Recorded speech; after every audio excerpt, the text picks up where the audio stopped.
Առաջին եթերում դուք դիտում եք հարցազրույցի հերթական թողարկումը, բարև ձեզ։ Այսօր Հայաստանի ֆինանսական սեկտորում կարևոր իրադարձություն է տեղի ունեցել։ Վերակառուցման եւ զարգացման Եվրոպական բանկը 40 միլիոն դոլարի ներդրում է կատարել Ամերիաբանկի բաժնետոմսերի ձեռքբերման նպատակով, իսկ հաջորդը Համաշխարհային բանկի խմբի անդամ միջազգային ֆինանսական կորպորացիան Ամերիաբանկին կտրամադրի 50 միլիոն դոլարի ստորադաս փոխառություն։ Համանadzainագիրն այսօր ստորագրել են ֆինանսական հաստատությունների գծով վերակառուցման եւ զարգացման Եվրոպական բանկի գործադիր տնօրեն Նիկ Թեսեյմանը, բարև ձեզ։ Տոմաշ Թելման, միջազգային ֆինանսական կորպորացիայի տնօրեն Եվրոպայի եւ Կենտրոնական Ասիայի տարածաշրջանում, բարև ձեզ։ Եվ Անդրեյ Մկրտչյանը, Ամերիաբանկի տնօրենների խորհրդի նախագահ, բարև ձեզ, պարոն Մկրտչյան։ Ես հավանաբար ճիշտ կլինի սկսել պարոն Նեսեյմանից հետևյալ հարցադրմամբ։ Այս համաձայնագրից կարելի է ենթադրել, որ վերակառուցման եւ զարգացման Եվրոպական բանկը Հայաստանի հետ նոր ռազմավարություն է սկսում։ ՎԶԵԲ-ը Հայաստանի համար մեծ պլաններ ունի։ Անցյալ տարի ռեկորդային տարի էր, երբ որ խոսքը վերաբերում է երկրում ներդրումներ կատարելուն, ուրախ եմ, որ այս նոր տարին սկսում ենք մի զգալի ներդրումով Ամերիաբանկում, մենք ցանկանում ենք օժանդակել Հայաստանի իրական տնտեսության բոլոր հատվածներին Ամերիայի բանկի միջոցով, այս ներդրումների միջոցով մենք գտնում ենք, որ դա կարող ենք անցնել եւ մենք գտնում ենք, որ Հայաստանը դեռ մի մեծ ներդրում ունեցող երկիր է, որտեղ մենք կարող ենք աշխատել հետաքրքիր եւ շահութաբեր ծրագրերում ամբողջ տնտեսությամբ մեկ։ Ինչու է Հայաստանի ֆինանսական սեկտորը հետաքրքրել ձեզ։ Դուք չեք կարող հաջողված տնտեսություն ունենալ առանց հզոր բանկային ոլորտի, ինչքան ավելի հզոր են բանկերը, այնքան ավելի հզոր է տնտեսական աճի ներուժը։ Հայաստանը որոշ հզոր բանկեր ունի, 21 բանկ կա, որոշ մեծ բանկեր, որոշ փոքր բանկեր, բայց նրանք այնուհանդերձ դեռ պետք է ավելի ուժեղ լինեն, ավելի ժամանակակից, ավելի նոր պրոդուկտներով, ավելի որակյալ պրոդուկտներով։ Մենք գտնում ենք, որ Ամերիկան օժանդակելու բանկերից մեկն է, երբ որ դա մուտք է գործում իր զարգացման հաջորդ փուլը։ Իսկ ինչու եք ընտրել Ամերիաբանկը։ Մենք Ամերիկայի հետ աշխատում ենք 2010 թվականից, այնպես որ մենք բավականին համագործակցության եւ գործընկերության երկար ճանապարհ ենք անցել, տարբեր գաղափարներ եւ տարբեր նախաձեռնություններ ունենք, մենք ՓՄԶ-ների ենք օժանդակել էներգոարդյունավետության, առևտրի ֆինանսավորման ծրագրեր եւ ծրագրերից յուրաքանչյուրը եղել շատ հաջող եղել 6 տարվա ընթացքում մենք ճանաչել ենք միմյանց, մենք շատ տպավորված ենք կառավարիչ թիմի որակով, ինչպես նաև բանկի հավակնություններով եւ մենք գտանք, որ ճիշտ ժամանակն է, որպեսզի մենք մուտք գործենք ավելի խորը, ավելի երկարաժամկետ գործընկերության, որպեսզի բանկը անցնի հաջող փուլ, բանկը շատ հավակնոտ ծրագրեր ունի, թե մենք, թե միջազգային ֆինանսական կորպորացիան պարտավորություն է ստանձնել օժանդակել բանկին առաջիկա 3-4 տարիների ընթացքում։ Հավանաբար նաև տեղյակ եք, որ վերջին տարիներին ներդրումային գրավչությունը հայաստանյան բանկերի նկատմամբ բավականին նվազել էր։ Դուք հիմա հակառակ քայլով ապացուցում եք, ձեր քայլով ապացուցում եք հակառակը։ Կյանքը շատ խիստ է բանկերի համար, ոչ միայն այստեղ Հայաստանում։ Եվ գրեթե բոլոր բանկերի կատարողականը ամբողջ աշխարհով մեկ վերջի 2 տարիների ընթացքում նվազել է։ Մենք կարճաժամկետ ներդրող չենք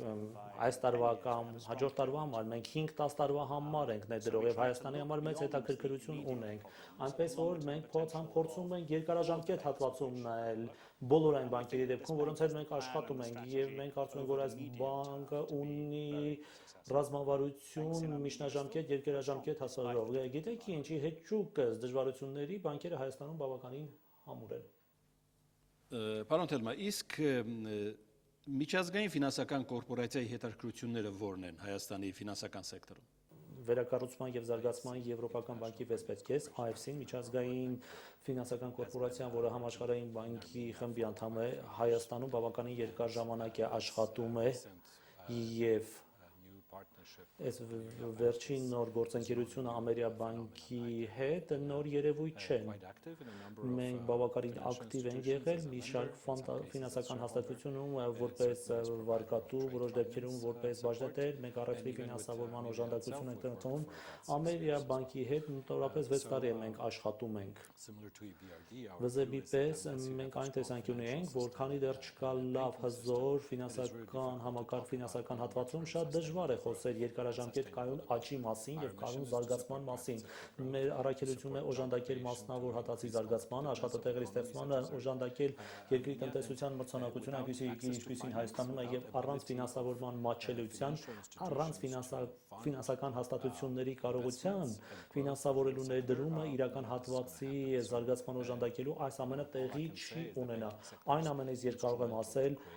բանկային հատվածի գործիքն է օժանդակել կայուն տնտեսական աճին։ Սա ինձ համար գործընկերության հարց է, երկարաժամկետ հատվածում վստահության ձևավորման հարց է, միասին ծրագրերով աշխատելու խնդիրը իրականացնելու այն նախագծերը, որի մասին մենք միասին մտածում ենք եւ աշնանական հաշվով Ամերիաբանկի հետ մեր գործընկերությունը սկսել է 2009 թվականին, հաջողված գործընկերություն է ստացել։ Այդ ընթացքում մենք դարձել ենք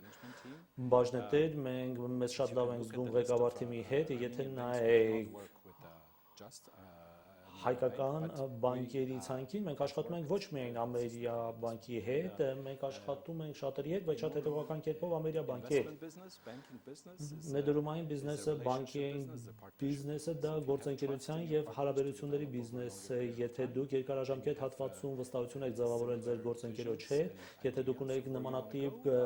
այցակարգեր, տեսլականներ, թե ուր եք ցանկանում գնել, եւ այստեղ է որ դուք ընդհանուր հենք եք գտնում։ Ինչքանով ես տեղյակ եմ, դուք զբաղվում եք միայն մասնավոր սեկտորով։ Ինչու՞։ Միջազգային ֆինանսական կորպորացիան համաշխարհային բանկի խմբի անդամ է, համաշխարհային բանկի խմբի յուրաքանչյուր անդամ առանձին առաքելություն եւ մանդատ ունի։ Մեր դերն է օժանդակել մասնավոր հատվածի զարգացմանը։ Համաշխարհային բանկի դերը վերակառուցման եւ զարգացման միջազգային բանկի դերն է օժանդակել պետական հատվածին, որոշակի դեպքերում կառավարությունները օժանդակել կամ կառավարության երաշխիքներով վարկ տրամադրել։ Մեր դեպքում մենք ռիսկ ենք ստացվում ինչպես միջազգային կամ մասնավոր ներդրողները կանել։ Մենք ցանկանում ենք ապահովել, որ բացի եկամտաբերությունից եւ առևտրային նպատակներից մենք փորձում ենք ուշադրություն դարձնել երկարաժամկետ աճին, աշխատատեղերի ստեղծման եւ կայունությանը, այն ամենի ինչ որ մենք անում ենք։ Հիմա շնորհավորենք Ամերիաբանկին այս հաջող գործարքի համար։ Այսպեսի բան չէր եղել ձեր կենսագրությունում կարծես թե։ Նախ շնորհակալություն շնորհավորանքի համար, սա իհարկե շատ աննախադեպ պատմական երևույթ է ոչ միայն մեր կազմակերպության, այլ նաև Հայաստանի տնտեսության եւ ռեգիոնի համար։ Ես ուզում եմ նշեմ, որ այս ներդրումը ամենախոշորն է անկախ Հայաստանի պատմության մեջ, բանկային եւ առասարակ տնտեսության մեջ ուղղակի կապիտալի տեսքով ներդրման գործարքների առումով եւ ինչպես մեր գոլեգաները նշում են, նույնիսկ ռեգիոնում ամենախոշոր գործարքներից մեկն է։ Եվ սա ինչպես իմ գոլեգաներն ասեցին, մեր տարիներ շարունակ շատ հաջող փոխշահավետ համագործակցության վստահության վրա հիմնված եւ արդյունավետ համագործակցության արդյունք է։ Սա նոր որակ եւ նոր ձևաչափ մեր հարաբերություններին եւ մեր համագործակցության տալու հնարավորություն է։ Պարոն Կրչյան, ներողություն։ Եթե մի քիչ ավելի անկեղծ լինենք, այս կառույցները ձեզ ուսումնասիրել, հետո նորեն որոշել այսպեսի կարելի է գնալ, դե՞։ Իհարկե, մենք ինչպես նշեցին եւ Նիկը եւ Թոմաշը, մենք արդեն 6-7 տարի է իրանց հետ աշխատում ենք, համագործակցում ենք տարբեր ծրագրերով։ Ավելին բուն այս գործարքը, որի մասին մենք խոսում ենք, երկու գործարքներն են, տարուց ավել մանրամասն, երկար, բանակցվել, քննարկվել, մշակվել, սրանք բավականին բարդ որոշումներ են, որոնք որ ընդունվում են համապատասխան ներդրումային կոմիտեներում այս միջազգային խոշորագույն կառույցների։ Վերակառուցման եւ զարգացման եվրոպական բանկը նպաստելու է Հայաստանում կապիտալի շուկայի զարգացմանը։ Եթե այո, ապա ինչ գործիքներով։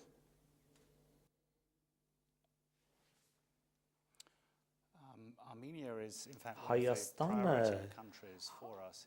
մեզ համար առաջնահերթ երկրներից մեկն է, երբ որ խոսքը վերաբերում է ընդհանուր ֆինանսական շուկայի հզորացմանը, ներառյալ կապիտալի շուկայի հզորացումը, եւ մենք շատ ամուր հարաբերություններ ենք հաստատել Հայաստանի իշխանությունների հետ, կենտրոնական բանկի հետ մասնավորապես, որպեսզի միջավայրի կանոնակարգիչ դաշտի, իրավական դաշտի փոփոխություններ տեղ ունենան, որպեսզի այդ շուկան աստիճանաբար տարիների ընթացքում զարգանա։ Չափազանց կարևոր է տեղական շուկան զարգացնել, որովհետև դրա արդյունքում դուք ավելի քիչ կախված եք դառնում երկրի դրսից ներս հոսող ֆինանսական օգտերից։ Մենք այստեղ ներուժ ենք տեսնում կանոնակարգիչ լավ դաշտ, կաղոժանդակություն որոշում կայացնողների հետ, որպեսզի ձևավորվի երկրում լավ կապիտալի շուկա։ Բանկային հատվածը մեծ մասն է դրա, բայց դա միակ մասը չէ, եւ ընկերությունները վերջնական հաշվով պետք է ավելի շատ մուտք գործեն շուկա եւ դրամական միջոցներ հայտարարեն շուկայից եւ ոչ միայն բանկերից։ Չնայած տվյալ պահին բանկերը կապիտալի աղբյուրի հիմնական աղբյուրն են։ Պարոն Տերմա, ձեր այն կառույցը, որ դուք եք ներկայացնում, խոստանում է նպաստել ֆինանսական շուկայի դիվերսիֆիկացմանը։ Կասեք մի քանի կարևոր գործիքներ, որոնցով պատրաստում եք իրականացնել այդ։ Իհարկե, բանկերը այսօր ձևավորում են ֆինանսական հատվածի ֆինանսական շուկայի մեծ մասը, բայց մենք գիտենք, որ որպեսզի ֆինանսական շուկաները զարգանան, ձեզ անհրաժեշտ է նաև այլ մասնակիցներ, դա վերաբերում է ապահովագրական ընկերություններին, լիզինգային ընկերություններին եւ կապիտալի շուկային, արժեթղթերի շուկային, պարտատոմսերի շուկային, որպեսզի մենք ավելի երկարաժամկետ հենք ստեղծենք, որպեսզի խնայողությունները կուտակվեն, բնակչության խնայողությունները կոտնեն, ոչ միայն բանկային համակարգում ավանդները կուտակենք, խնայողություններ դնողների կենսաթոշակների ներգրավելու եղանակներից մեկը, որպեսզի ավելի երկարաժամկետ վերաֆինանսավորման հնարավորություն տրվի յետակառուցվածքների ֆինանսավորների համար։ Շատ երկրներում, այն տարածաշրջանում, որի համար ես պատասխանում եմ, ես IFC, Եվրոպայի եւ Ասիական տարածաշրջանի պատասխանատում եմ, սա բացակայում են։ Նույնիսկ կան երկրներ, որոնք շատ ավելի ագրեսիվ են անցումային փուլը, սկսեք քան Հայաստանը։ Ինչ դասեր ենք մենք քաղել։ 2008 թվականի ֆինանսական ճգնաժամից հետո, երբ որ բազմաթիվ միջազգային ներդրողներ, միջազգային բանկեր հետ կանգնեցին եւ զարգացող շուկաներում չխանգացան ներգրավեցնել ներքին խնայողությունները դարձնել ներքին ներդրումներ, ներքին կարիքների համար շատ լուրջ խնդիր էր հանդիսանում եւ մեր ռազմավարության ուղղություններից մեկը այս տարածաշրջանում դա աշխատել կանոնակարգիչ դաշտի հետ, աշխատել կառավարությունների հետ, ինչպես հզորացնել կապիտալի շուկայի զարգացումը, ինչպես ներգրավել այլ մասնակիցների եւ ոչ միայն բանկերի, որպիսի ֆինանսավորման ներքին աղբյուրներ ձևավորեն, որպիսի ֆինանսավորեն ներքին ֆինանսավորման պահանջները։ Պարոն Քրչյան, մեծ ներարկում է մի բանկային օղակի համար, իսկապես Հայաստանի տնտեսության սահմաններում դա այդպես է։ Ինչ է կանելու այդ գումարը առաջնահերթորեն։ Կնշեք մի քանի կարևոր ուղղություններ, որոնք արդեն որոշված են, որ հոսքերը դեպի այդ ուղղություններով են գնալ։ Նախ նշեմ, իսկապես շատ մեծ գումար է, հաշվի առնելով, որ սա կապիտալ ներդրում են։ Այսինքն սա ներդրում են մեր բանկի կապիտալի մեջ, որը թույլ է տալուց բարձրացնելու մի քանի անգամ ավել ռեսուրսներ, ֆինանսական միջոցներ վարկավորում կազմակերպելու համար։ Իրականում էֆեկտիվ սա մեր բանկի գրեթե կրկնապատկման հնարավորություն է տալիս մոտակա մի քանի տարվա ընթացքում։ Տրամաբանական է ցանկացած բանկ իր բիզնես ծրագրի տրամաբանության մեջ եւ ռազմավարական նպատակների մենք ակտիվ վարկավորելու ենք տնտեսության բոլոր ոլորտները եւ կորպորատիվ եւ մանրածախ եւ ինվեստիցիոն բանկային գործառույթների միջոցով մենք բոլոր ճյուղերում փորձելու ենք շատ ագրեսիվ մոտակա մի քանի տարին լինելու, ինչպես նաև մենք փորձելու ենք ոչ օրգանական աճի միջոցով, այսինքն բանկային կոնսոլիդացիոն գործարքների միջոցով, միավորումների եւ ձեռքբերումների միջոցով օգտագործելով այս ռեսուրսները խոշորացնել մեր բանկը, մեր վերջնական նպատակի, որի շուրջ մենք բոլոր մեր գործընկերներով միջազգային ֆինանսական կառույցներով հավաքվել ենք, առաջնային բաժնետիրական տեղաբաշխման միջազգային շուկաներում։ Այսինքն Ամերիկաբանկը կարող է գործել նաև Հայաստանից դուրս։ Այսինքն Ամերիկաբանկը պլանավորում է դուրս գալ միջազգային կապիտալի շուկա, որպիսի թողարկել բաժնետոմսերը միջազգային ինստիտուցիոնալ ինվեստորների համար եւ այդ ռեսուրսները, այդ միջոցները բերել Հայաստան, որպիսի ակտիվ շարունակել հաջորդ փուլ, հաջորդ զարգացման ուրեմն edge բացելու մեր ընկերության, մեր բանկի պատմության մեջ։ Միևնույն ժամանակ մեր ռազմավարական զարգացման ծրագրի մեջ իհարկե կա նաև Հայաստանից դուրս ընդլայնումը։ Մենք արդեն 3 տարի է ներկա ենք Միացյալ Նահանգների շուկայում, մեր ներկայացան տեսքով եւ պլանավորում ենք շատ ակտիվ եւ վրացական շուկան եւ եթե ամեն ինչ զարգանա դրական համատեքստում նաև Իրանի պոտենցիալ բացվող շուկայում։ Նկատի ունեք նաև վերջին զարգացումները, որոնք ասում են շատ նպաստավոր է Հայաստանի ֆինանսական սեկտորի համար անգամ։ Ոչ միայն ֆինանսական, ընդհանրապես Հայաստանի տնտեսության համար ունիկալ հնարավորություն է, շատ մեծ եւ շատ պոտենցիալով լի շուկա է բացվում, երկիր է բացվում եւ մենք պետք է լինենք շրջահայաց, խոհեմ եւ իմաստուն, փորձենք այս հնարավորությունները օգտագործել։ Ես իմ հարցին չգիտեմ, կոնկրետով կպատասխանի, ընտրությունը թողնում եմ ձեզ, բայց ձեր բոլորի խոսքից մի բան է ակնհայտ, որ պետք է ներդրումներ անել, գրագետ ներդրումներ անել։ Բայց ձեզանից որևիցե մեկից կուզենայի լսել, թե ներդրումները խթանելու գլխավոր գործիքը ո՞րն է ընդհանրապես աշխարհում։ Կարծում եմ, որ հսկայական ներուժ կա այս երկրում, Հայաստանում։ Ես կարող եմ խոսել միայն բանկային հատվածի մասին, որովհետև սա իմ մասնագիտացման, փորձագիտության ոլորտն է։ Ես նայում եմ ամբիգլիեն եւ բանկային հատվածում օրինակ լավ ներդրումը ո՞րն է։ Մարդիկ, որոնց դու կարող ես վստահել, ամուր ղեկավարման թիմ, հստակ պլան, հստակ կենտրոնացում, մեծ հավակնություններ, որպեսզի մենք միասին կարողանանք հաջողության հասնել։ Ամերիկայում կարծում եմ, որ այդ գործընկերությունը մենք ունենք, կամ բաժնետերեր, ում հետ մենք կարող ենք աշխատել, կա ղեկավար թիմ։ Կարծում եմ, որ բանկերի միջոցով մենք կարող ենք ազդեցություն ունենալ այս երկրում, այս տնտեսության վրա, եւ սա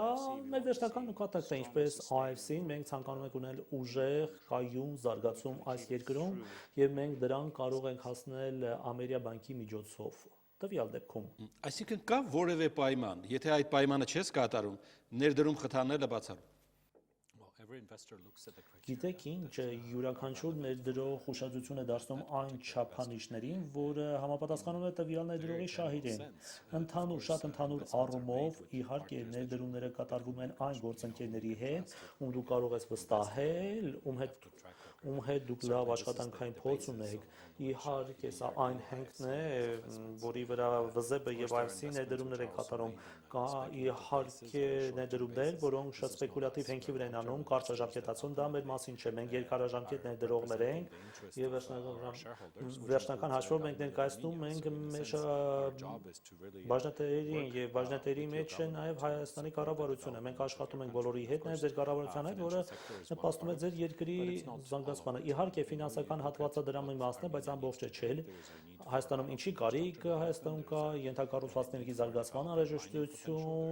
անհրաժեշտություն կա հանքային ոլորտի զարգացման համար, գյուղատնտեսության ոլորտում, ՏՏ ոլորտում, բազմաթիվ ոլորտներ, առանց որի Հայաստանը չի կարողանա հասնել այն ամենին, ինչի կարող է հասնել։ Գիտեք ինչ, բանկային ոլորտը ըստ մեզ առանցքային բաղադրիչն է սրան խթանելու համար, բայց իհարկե բացի դրանից մենք շատ ավելի այլ բաների կարիք ունենք։ Մի մասնավոր հարց եւ փորձենք եզրափակել մեր խոսքը, պարոն Մկրտչյան, ձեզ ուղղված այդ հարցը։ Հայտնի են այն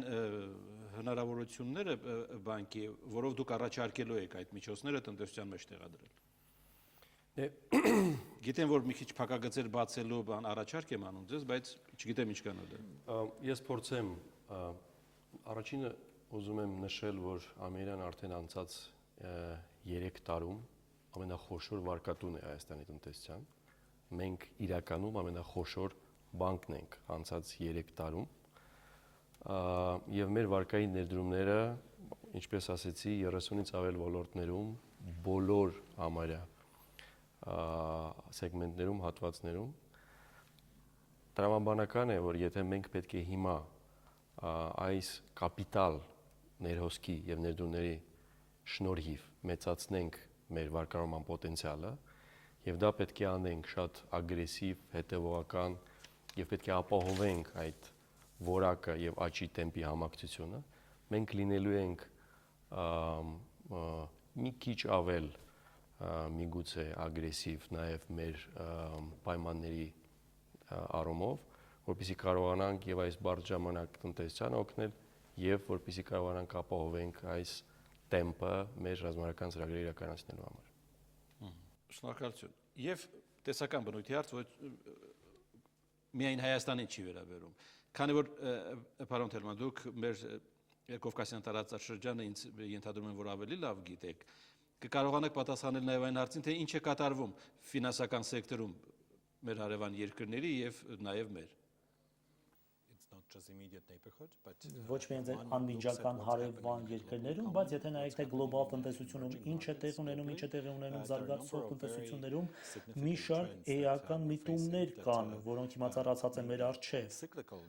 որոնք ցիկլային բնույթ ունեն, բայց այդ ընթացքում նրանք շատ նշանակալի ազդեցություն ունեն երկրների կարողությունների վրա իրենց զարգացման աճի առումով, եւ դա իհարկե կապված է ապրանքահումքային ցիկլին շատ երկրներ, այդ թվում նաեւ ձեր անմիջական հարևանները հիմնված են ապրանքահումքային արտահանման վրա, գիտեք ինչ, հիմա նրանց կարողությունը աճելու շատ ավելի թույլ է։ Երկրորդը այն, ինչ որ տեղի ունենում դոլարի արժևորման հետ, ինչպես նաև ապրանքահումքային գների հետ կապված է, շատ երկրների արժույթները ճնշման տակ են եղել։ Շատ երկրներ Կենտրոնական Ասիայում եւ Եվրոպայում գտնվում են նմանատիպ իրավիճակում եւ մենք այլևս չեն գտնվում կղզիացած տնտեսությունում, մենք գլոբալային տնտեսությունում ենք, այն ինչ որ տեղի ունենում մի կոնկրետ շուկայում, անմիջական ազդեցություն ունի հարևան շուկայի վրա, դա վերաբերում է թե ապրանքահումքային շուկայում, ինչպես մենք տեսանք վերջի 18 ամերի ընթացքում, դա ազդեցություն ունեցել է նաև արժույթների վրա։ Յուրաքանչյուր երկիր մի քիչ տարբերվող խաղակարտեր ունի խաղալու համար, եւ Հայաստանի խաղակարտերը երկարաժամկետ են եւ ֆինանսական հատվածի զարգացման կարողություն խաղակարտեր են, ինչպես նաև զարգացման տնտեսության այլ ճյուղերը, բայց դրա ծավալի եւ բաց սահմանների պարագայում գիտեք ինչ շատ մեծ առումով նշանակություն կունենա թե ձեր երկրի հյուսիսում, հիմա նաև հարիվում ինչ զարգացումներ տեղի կունենան։ Հուսանք լավ զարգացումներ տեղի կունենան եւ շնորհակալություն մեր հրավերը այսօր ընդունելու համար։ Այսքանը այսպեսին էր արտադրույթի այսօրվա թողարկումը, իմ զրուցակիցներն էին ֆինանսական հաստատությունների գծով վերակառուցման եւ զարգացման Եվրոպական բանկի գործադիր տնօրեն Նիկ Թեսեյմանը, Տոմաշ Տելման, միջազգային ֆինանսական կորպորացիայի տնօրեն Եվրոպայի եւ Կենտրոնական Ասիայի տարածաշրջանում եւ Անդրեյ Մկրչյանը, Ամերիկայի բանկի տնօրենների խորհրդի նախագահ։ Հաջողություն։